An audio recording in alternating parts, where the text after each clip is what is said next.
niya ni mga madiwid na pandi.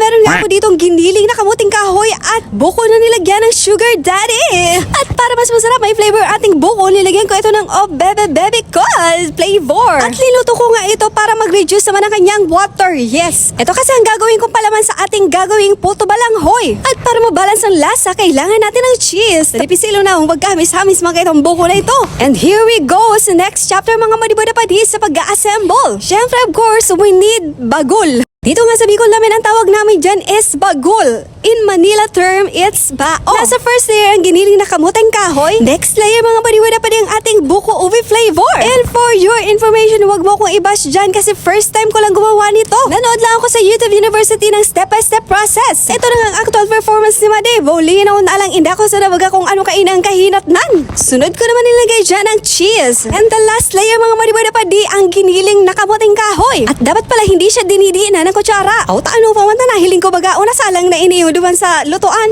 At dito nga natin ma-apply ang practice makes perfect. Second chapter mga madiwid na pandi, nagpakulo na ako dyan ng mainit na tubig. Dahil dito ko siya ilalagay yung bao ng nyog. At orasan ba mga madiwid na pandi, mga 5 minutes or depende doon sa laki ng iyong puto. And after 5 minutes na nga yan mga madiwid na pandi, babaliktarin na natin ang putong ito. Bulino na alang bao ka man talaga kasi ba daw kulong kang agihan. And fast forward na nga tayo mga madiwid na pandi, ito na ang pinakaunang finished product at titikman muna natin. Baka kasi meron pagkakamali o error, pwede pa nating ayusin. Pero hindi yung relasyon nyo matagal lang sira, wag nang ayusin. O diba, look at that mga madiwid na pandi. First time ko lang yan gawin kaya nalibaga ako. At mapapansin mo hindi masyado makapal yung balanghoy natin na kamuting kahoy kasi mas gusto ko yung mas marami siyang palaman. Eh naging pwede pa baka ng talugi ng gansi ba di mo? Sa inot na hungit, my goodness! Ang init! Bulino na lang kaparaso bakit ang kapasluan. But the taste is kulang sa asukar. Chares!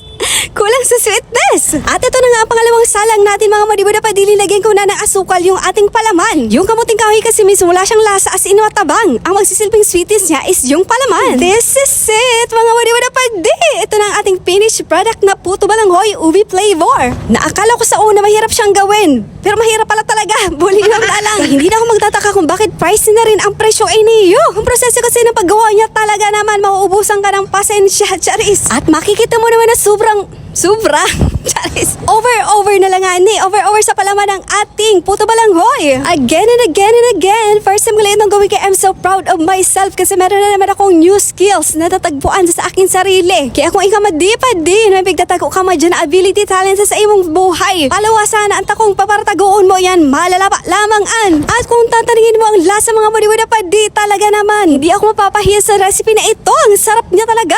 Maganda nga pala ito gawin itong puto balanghoy kasi walang palpak as in. Hindi gaya ng puto rice na magkamali ka lang ng measurement, talaga namang palpak. Kapag gumawa ka pala ng sarili mo nito, talaga namang satisfied ka, talaga mabubusog ka. At masarap ito syempre i-partner yung mga madiwid na pandi sa ating kape. Sa muli, maraming salamat sa panonood na video na ito. Naway may natutunan ka na naman dyan. At abangan naman ang next episode ng Barag-Barag na Bayan na Tabaco City Albay. Bulinaw na alang.